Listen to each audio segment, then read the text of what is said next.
Hello everyone, आप सभी का एक बार फिर से स्वागत है हमारे YouTube channel Shankarnath education point पर। दोस्तों, एचएसएससी, सीईटी, एचटेट और भी आपके जितने एग्जाम हैं उन सभी के लिए जो प्रैक्टिस सेट चला हुआ है उसका पार्ट नंबर 14, जो प्रैक्टिस सेट नंबर 14 लेकर आपके सामने हाजिर हूँ दोस्तों इस वीडियो में। ज़्यादातर दोस्तों पॉलिटी के क्वेश्चन इसमें रहेंगे जो एग्जाम ओरिएंटेड हैं, एग्जाम के लिए इंपॉर्टेंट हैं। तो प्रैक्टिस सेट आप जरूर लगाइए दोस्तों, वीडियो को पूरा देखिएगा। चैनल पर पहली बार आए हैं, चैनल को सब्सक्राइब कर दीजिएगा। यूपी पीसीएस के लगभग ज़्यादातर एग्जाम में जो भी क्वेश्चन आए हुए हैं दोस्तों वे हैं। और दोस्तों, यदि टेलीग्राम चैनल और व्हाट्सएप ग्रुप ज्वाइन नहीं किया तो उन्हें ज्वाइन जरूर कीजिएगा। बेल आइकन जरूर दबाइएगा ताकि आने वाली हर लेटेस्ट वीडियो का नोटिफिकेशन आपके पास सबसे पहले पहुंचे। तो पहला क्वेश्चन आज का शुरू करते हैं दोस्तों। भारतीय संविधान की 7वीं अनुसूची के अंतर्गत संघ सूची में निम्नलिखित में से किसका उल्लेख नहीं है? तो दोस्तों इसके ऑप्शन आपके बैंकिंग, बीमा, जनगणना या गैस। राइट आंसर आपको करना है दोस्तों। भारतीय संविधान की 7वीं अनुसूची में 3 सूचियां हैं। संघ सूची, जिसको दोस्तों केंद्र सूची भी बोलते हैं, राज्य सूची और समवर्ती सूची। तो दोस्तों उनके अपने अलग अलग विषय हैं। जैसे संघ सूची में 100, 97 या 100 के करीब, क्योंकि कम ज़्यादा होते रहते हैं दोस्तों, तो 97 विषय आपके हैं। ऐसे ही राज्य सूची में दोस्तों विषय हैं आपके, और फिर आपके समवर्ती सूची, राज्य सूची अपने अलग विषय, संघ के अलग और समवर्ती दोनों के मिला जुला कर दोस्तों। तो समवर्ती और राज्य और संघ सूची 3 सूचियाँ 7वीं सूची के अंतर्गत हैं। तो इनमें से कौन सा संघ सूची का विषय नहीं है? देखिए, बैंकिंग संघ सूची का विषय है, बीमा भी है। नहीं दोस्तों, एक मिनट, क्वेश्चन क्या पूछा गया? संघ सूची में से किसका उल्लेख नहीं है? तो बीमा, जनगणना, गैस या बैंकिंग, इन ऑप्शन में से आपको आंसर करना है। तो इस क्वेश्चन का राइट आंसर रहेगा भी ए, बैंकिंग जो है ना संघ सूची का दोस्तों, जो 7वीं सूची उसमें संघ सूची का विषय का उल्लेख नहीं किया गया है। तो देखिए यहाँ पर विकल्पों में दिए गए विषयों में से बैंकिंग, बीमा एवं जनगणना संघ सूची में तथा गैस राज्य सूची में सम्मिलित विषय है। तो दोस्तों इसका क्वेश्चन शायद आंसर भारतीय संविधान की 7वीं अनुसूची के अंतर्गत संघ सूची में निम्नलिखित में से किसका उल्लेख नहीं है? तो जी हाँ दोस्तों, इस क्वेश्चन में यही पूछा गया कि 3 तो इसमें संघ सूची में है। एक बार मैं भी कंफ्यूज हो गया दोस्तों क्वेश्चन में। तो ये क्वेश्चन पूछा गया, सिंपल भाषा में आपको समझाता हूँ कि भाई जो ये ऑप्शन है इनमें से 3 संघ सूची में है, एक संघ सूची में नहीं है, तो वो कौन सा? तो इस क्वेश्चन का राइट आंसर देखिए दोस्तों, यहाँ पर गैस राज्य सूची में सम्मिलित विषय है। उत्तर गलत लगाया गया दोस्तों। तो गैस ध्यान रखना भी, बैंकिंग, बीमा, जनगणना आपके संघ सूची के विषय हैं, जबकि गैस जो है ना राज्य सूची में सम्मिलित विषय। यहाँ पर उत्तर जो गलत दिया गया, तो ये क्योंकि दोस्तों प्रैक्टिस जो प्रीवियस ईयर का पेपर है तो उसमें लगाए गए थे, इसलिए आप इसको कंपेयर न करें। जो आपका राइट आंसर नीचे आप पढ़ सकते हैं। तो राज्य सूची में विषय दिया गया है गैस, तो ये आपका भी। उसके बाद अगला क्वेश्चन है, निम्नलिखित में से कौन सा भारतीय संविधान की संघ सूची से संबंधित नहीं है? ये भी क्वेश्चन वही है दोस्तों, इसी में लगातार रक्षा, वैदेशिक मामले, रेलवे या फिर कृषि। तो इस क्वेश्चन का राइट आंसर आपका रहेगा भी कृषि। रक्षा, विदेशिक मामले और रेलवे भारतीय संविधान की संघ सूची में है, जबकि कृषि राज्य सूची का विषय है। तो बहुत बार ये क्वेश्चन आपके पूछे जाते हैं। अगला फिर दोस्तों यही है कि संविधान की 7वीं सूची में किस विषय का उल्लेख नहीं है? तो आपके लगातार यही हो रहे हैं, शिक्षा, विद्युत, रेलवे, पुलिस, वन। तो इसमें दोस्तों शिक्षा, विद्युत और वन समवर्ती सूची में शामिल विषय हैं, जबकि रेलवे, पुलिस राज्य सूची का विषय है दोस्तों, क्योंकि राज्य की अलग पुलिस होती है, केंद्र सरकार की भी अलग अलग होती है। तो जो है ना दोस्तों, इस क्वेश्चन का राइट आंसर रहेगा रेलवे पुलिस। रेलवे पुलिस दोस्तों राज्य सूची का विषय है। उसके बाद निम्न में से कौन राज्य सूची में है? रेलवे पुलिस, निगम कर, जनगणना, आर्थिक एवं सामाजिक नियोजन। तो इस क्वेश्चन का राइट आंसर करना भी आपको, देखिए निगम कर और जनगणना संघ सूची में है, रेलवे पुलिस जो राज्य सूची में है, एवं आर्थिक एवं सामाजिक नियोजन समवर्ती सूची के विषय हैं। तो इस क्वेश्चन का राइट आंसर राज्य सूची में कौन सा? अभी रेलवे पुलिस, आपका पहला ऑप्शन ठीक रहेगा। पंचायती राज की सूची में सम्मिलित है, तो इसमें संघीय सूची में, राज्य सूची में, समवर्ती सूची में या अवशिष्ट सूची में? इस क्वेश्चन का राइट आंसर रहेगा दोस्तों राज्य सूची में, पंचायती राज जो है। 7वें भारत जो संविधान के 7वें सूची में दोस्तों, जिसमें समितियां अलग अलग जो ये हैं दोस्तों आपकी सूची हैं, तो इसमें देखिए भारतीय सूची के प्रविष्ट 5 के तहत जो स्थानीय शासन है यानी पंचायती जो राज्य है वो राज्य सूची का विषय है। उसके बाद आर्टिकल से संबंधित क्वेश्चन है भाई, निम्नलिखित में से कौन सा विषय भारतीय संविधान की 7वीं अनुसूची की सूची 3 यानी समवर्ती सूची में शामिल है? दंड प्रक्रिया, पुलिस, कारागार, लोक व्यवस्था। तो इसका क्वेश्चन का आंसर रहेगा भी दंड प्रक्रिया। ठीक है, संविधान की 7वीं अनुसूची में सूची 3 में समवर्ती सूची में दंड प्रक्रिया प्रविष्ट 2 के तहत शामिल था, जबकि रेलवे पुलिस और ग्राम पुलिस सहित कारागार एवं लोक व्यवस्था राज्य सूची के इसमें विषय अलग हैं। विवाह विच्छेद और गोद लेना संविधान की 7वीं सूची के अंतर्गत सम्मिलित किया गया है। किसमें है भी ये सूची? एक केंद्र सूची में, सूची 2 राज्य सूची में, सूची 3 समवर्ती सूची में, या फिर किसी में भी नहीं? तो इसका राइट आंसर रहेगा भी समवर्ती सूची में। विवाह विच्छेद, गोद लेना 7वीं सूची के तहत सूची 3 में यानी सूची समवर्ती सूची प्रविष्टि के 5 में शामिल किया गया है दोस्तों।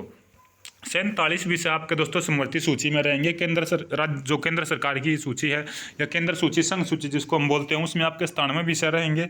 और दोस्तों जो राज्य सूची उसमें भी कई बार विषय घटते रहते हैं, कभी 52 दिखते हैं आपको, कभी 60 के करीबी 55 छपन चला जाए। अभी फिलहाल वर्तमान में शायद बात करें तो दोस्तों 52 है, क्योंकि वही एग्जाम में आपका आता है जब भी बार पूछा जाता है। तो अगला क्वेश्चन है भी, सरकारों द्वारा शुल्क लगाने का अधिकार संविधान की किस अनुसूची में सम्मिलित है? 6वीं, 7वीं, 9वीं या 11वीं अनुसूची में? तो इस क्वेश्चन का राइट आंसर रहेगा, सरकार जो भी शुल्क लगाती है वो 7वीं अनुसूची के अंतर्गत आते हैं, चाहे राज्य शुल्क हो, केंद्र शुल्क हो, या फिर दोस्तों जो है दोनों का मिलाकर हो। केंद्र एवं राज्य सरकारों द्वारा करों एवं शुल्क के आरोप के संबंध में विभिन्न मुद्दे संविधान की 7वीं अनुसूची के तहत उल्लेखित हैं। अगले क्वेश्चन पर चलते हैं भाई, भारतीय संविधान की किस अनुसूची के अधीन जनजातीय भूमि का खनन के लिए निजी पक्षकारों को अनंतकरण, अकृत या शून्य घोषित किया जा सकता है? IAS का परी का क्वेश्चन है दोस्तों 2019 का। 3री अनुसूची, 5वीं अनुसूची, 9वीं अनुसूची या फिर 12वीं अनुसूची? या ये मत मानिए दोस्तों, ये क्वेश्चन बहुत मुश्किल है। ये क्वेश्चन आपके लिए इस तरीके के क्वेश्चन दोस्तों जो NTA उठाएगी यहाँ से, चाहे आप पॉलिटिकल क्वेश्चन की बात करें, इकोनॉमिक्स के, IAS लेवल के क्वेश्चन है दोस्तों। लेकिन आप ये नहीं कह सकते कि भी CET में नहीं आ सकते, तो कुछ भी हो सकता है दोस्तों। तो मैं इसलिए प्रैक्टिस सेट आपका लगवा रहा हूँ, ताकि भाई आपका अच्छा जो ना नॉलेज हो जाए, आप अच्छे से अच्छे क्वेश्चन को कर पाएँ। तो इस क्वेश्चन में आपको बताना भी कौन सी अनुसूची में है, 3री, 5वीं, 9वीं या फिर 12वीं? तो इस क्वेश्चन का राइट आंसर रहेगा भी 5वीं अनुसूची में। जो भारतीय संविधान की अनुसूचित जो अधीन जनजातियां हैं उनके लिए भूमि खनन निजी पक्षपार को अनंतकरण या शून्य घोषित किया जा सकता है 5वीं अनुसूची में। अब देखिए इसके बारे में, वर्ष 1997 में उच्चतम न्यायालय की 3री सदस्यीय पीठ ने केस समर्था बनाम आंध्र प्रदेश राज्यों में अन्य के खिलाफ वाद विवाद में निर्णय देते हुए कहा था कि जनजाति भूमि को राज्य सरकार या उसकी एजेंसियों द्वारा निजी खनन कंपनियों को पट्टे पर दिया जाना संविधान की 5वीं अनुसूची के तहत आकृति एवं घोषित होगा। क्योंकि दोस्तों देखिए 5वीं सूची में जो 4 राज्य हैं जिनमें जनजातियां घोषित हैं दोस्तों, तो उनके खनन की यह बात कही गई है। अगला क्वेश्चन है भी, भारतीय संविधान की अनुसूची में विभिन्न राज्यों में अनुसूचित क्षेत्रों के प्रशासन और नियंत्रण के लिए विशेष उपबंध किसमें है? 3री अनुसूची में, 5वीं अनुसूची में, 7वीं अनुसूची में या 9वीं में? तो इस क्वेश्चन का राइट आंसर आपका रहेगा बी। भारतीय संविधान की 5वीं अनुसूची में असम, मेघालय, त्रिपुरा और मिजोरम के विभिन्न भारत के सभी राज्यों में अनुसूचित क्षेत्रों के प्रशासन और नियंत्रण संबंधी उपबंध हैं। असम, मेघालय, त्रिपुरा तथा मिजोरम राज्यों के जनजातीय क्षेत्र के प्रशासन के बारे में उपबंध 6ठी अनुसूची में हैं। तो इस क्वेश्चन का राइट आंसर रहेगा भी 5वीं में है ये, असम, मेघालय, त्रिपुरा और मिजोरम दोस्तों जो जनजातीय क्षेत्र हैं। उसके बाद अगला क्वेश्चन अभी, भारतीय संविधान के 5वीं अनुसूची, 6ठी अनुसूची निम्नलिखित में से किससे लिए गए हैं? अनुसूचित मतलब इनसे संबंधित क्या दोस्तों, इसमें अनुसूचित जातियों की हितों का संरक्षण है, राज्यों के बीच सीमाओं का निर्धारण है, पंचायत की शक्ति अपराधिकारों का उत्तरदायित्व है, या फिर सभी सीमावर्ती राज्यों के हितों का संरक्षण है? तो इस क्वेश्चन का राइट आंसर रहेगा अनुसूचित जनजाति की हितों का संरक्षण इसमें है दोस्तों। अगला क्वेश्चन आपका भी, संविधान के अनुसूचित 6 में इनमें से किस राज्य में लागू नहीं होती? तो असम, मेघालय, त्रिपुरा और मिजोरम था दोस्तों, मणिपुर की जगह। तो मणिपुर इसमें आपका गलत था दोस्तों, यानी कि आपकी जगह इसकी जगह क्या आना था, मिजोरम। तो इस क्वेश्चन का राइट आंसर मिजोरम होना था, लेकिन मणिपुर इसमें गलत है, तो ये शामिल नहीं है। अगला क्वेश्चन है, भारतीय संविधान की 6ठी अनुसूची में निम्नलिखित में से किन राज्य के जनजातीय क्षेत्रों के प्रशासन से संबंधित है? तो कौन से राज्य हैं? देखिए मैंने अभी भी 2-3 क्वेश्चन इससे रिलेटेड हो चुके हैं आपके। तो बिहार, छत्तीसगढ़, गोवा नहीं है, मेघालय, त्रिपुरा और मिजोरम है दोस्तों। मेघालय, त्रिपुरा और मिजोरम इसमें 3-3 दिए गए हैं, उत्तराखंड, मणिपुर या झारखंड वगैरह नहीं आते। तो इस क्वेश्चन का राइट आंसर रहेगा भी जो इसमें जनजातीय क्षेत्र शामिल है, मेघालय, त्रिपुरा, मिजोरम।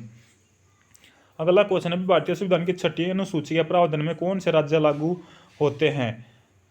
त्रिपुरा, सिक्किम, नागालैंड या सभी? तो इस क्वेश्चन का राइट आंसर रहेगा भी त्रिपुरा। त्रिपुरा इसमें आएगा इन ऑप्शन के हिसाब से। 4 राज्य जो उनमें से त्रिपुरा, मेघालय, मिजोरम और त्रिपुरा दोस्तों, इस तरीके से आप ध्यान रखिएगा। संविधान की 11वीं अनुसूची निम्नलिखित में से किससे संबंधित है? नगर पालिका से, पंचायती राज से, केंद्र राज्य संबंध से या फिर भ्रष्टाचार निवारण से? तो इस क्वेश्चन का राइट आंसर रहेगा अभी पंचायती राज से दोस्तों। 11वीं अनुसूची पंचायती राज से और 12वीं आपकी रहेगी नगर पालिका से। भारतीय संविधान की 11वीं अनुसूची 73वें संविधान संशोधन 1992 के माध्यम से जोड़ी गई थी। ये भी ध्यान रखना भी, जो पंचायत से रिलेटेड भी क्वेश्चन लगातार एग्जाम में पूछे जा रहे हैं।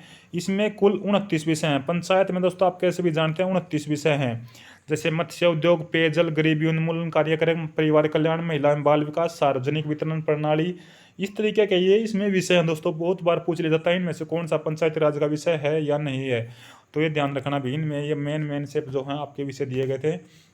अगला क्वेश्चन है, भारतीय संविधान की 11वीं अनुसूची में कितने विषय हैं? तो पहले आ चुका है, 29 विषय हैं भाई पंचायत के अंतर्गत। भारतीय संविधान को कितने भागों में विभाजित किया गया है?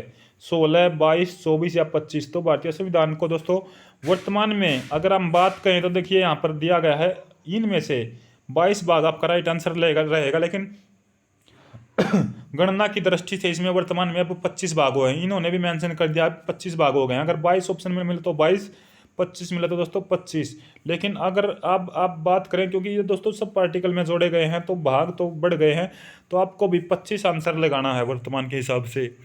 नागरिकता से संबंधित प्रावधान जो ना कि किस भाग में है संविधान के? तो भाग 1 में, 3 में, 2 में या 4 में? तो आप सभी को पता भाग 2 में नागरिकता है, जिसमें दोस्तों 5 से 11 आर्टिकल तक उल्लेख है। यह आपका दिया गया नागरिकता संबंधी प्रावधान संविधान के अनुच्छेद 5 से 11 तक और भाग 2 में है। निम्नलिखित में से कौन सा एक सही सुमेलित नहीं है? नागरिकता संविधान का भाग 1, यानी बताना दोस्तों कौन सा पार्ट किस में है। नागरिकता संविधान के भाग 2 में नहीं है दोस्तों, क्यों? हाँ, माफ कीजिएगा दोस्तों, संविधान के भाग 2 में ही है, क्योंकि ऊपर ये बताया गया है। मौलिक अधिकार संविधान के भाग 3 में ही है। देखिए नागरिकता के आर्टिकल है 5 से 11, उसके बाद मौलिक अधिकार भाग 3 में है। तो ये भी फिलहाल आपका ठीक है। अभी 12 से 35 में मौलिक कर्तव्य संविधान का भाग जो दोस्तों 4A, तो ये भी ठीक है भी, क्योंकि 51A के आर्टिकल के अंतर्गत आता है राज्य। एक मिनट दोस्तों, मौलिक कर्तव्य पूछा गया अभी यहाँ पे DPSP यानी राज्य केंद्र निर्देशक सिद्धांत आता, तो यहाँ पर ठीक था। तो राइट आंसर आपका रहेगा C इसमें। मौलिक कर्तव्य का समावेश भारतीय संविधान के भाग दोस्तों जो है ना, ये 6A दिया गया है। अगर यहाँ पर 4A होता तो ठीक होता, लेकिन 6A में नहीं है, 6 में राज्य आपका बिल्कुल ठीक है। तो इसका मौलिक कर्तव्य भारतीय संविधान के 4A में आएंगे भी। तीनों से ही मिलते हैं, ये आपका गलत है। तो राइट आंसर रहेगा C, मौलिक कर्तव्य वाला। उसके बाद अभी मौलिक कर्तव्य दोस्तों संविधान में किस समिति की सिफारिश पर जोड़े गए थे? सरदार स्वर्ण सिंह की समिति की सिफारिश पर जोड़े गए थे, भी ध्यान रख लेना। भारतीय संविधान के भाग किस भाग में 3 सोपान के पंचायत बनाने की परिकल्पना की गई है? तो कौन सा भाग जो ना पंचायती राज से रिलेटेड है दोस्तों? भाग 9, भाग 10, भाग उसके बाद चौथे पार्ट में 12, या फिर दोस्तों XL, या आप बताना भाग 3 में। उसके बाद आप बताइएगा भी भारतीय संविधान के इस क्वेश्चन का राइट आंसर रहेगा दोस्तों भाग 9 में है। जो पंचायती राज है दोस्तों भाग 9 में है। भारतीय संविधान के 73वें संविधान संशोधन अधिनियम 1992 द्वारा 24 अप्रैल पंचायती राज दिवस मनाया जाता है। 1993 से स्थापित संविधान के भाग 9 में 305 पंचायतें बनाने की परिकल्पना की गई है, जिसमें 243A के खंड A में दोस्तों कहा गया कि प्रत्येक राज्य में ग्राम, मध्यवर्ती और जिला स्तर यानी 3 पंचायती राज के स्तर हैं, जिनके अनुसार पंचायत का गठन किया जाएगा। तथापि इसी अनुच्छेद खंड 2 के अनुसार मध्यवर्ती स्तर पर पंचायत का उस राज्य में गठन नहीं किया जाएगा जिसकी जनसंख्या 20 लाख से अधिक है। तो वहाँ पर आप दोस्तों जानते ही हैं नगर निगम आपका बन जाएगा। उसके बाद आपके अगले क्वेश्चन पर चलते हैं। अभी 1 सेकंड रुकेगा। तो ये आपके क्वेश्चन यहाँ पर पूरे होते हैं दोस्तों भाई। तो आपको ये भाग ऐसा लगा क्योंकि पॉलिटी से संबंधित था, अच्छे इसमें क्वेश्चन थे दोस्तों। तो इस वीडियो को ज़्यादा से ज़्यादा शेयर कर देना और चैनल को सब्सक्राइब कर लेना। इस वीडियो में फिलहाल इतना ही। धन्यवाद। जय हिंद, जय भारत।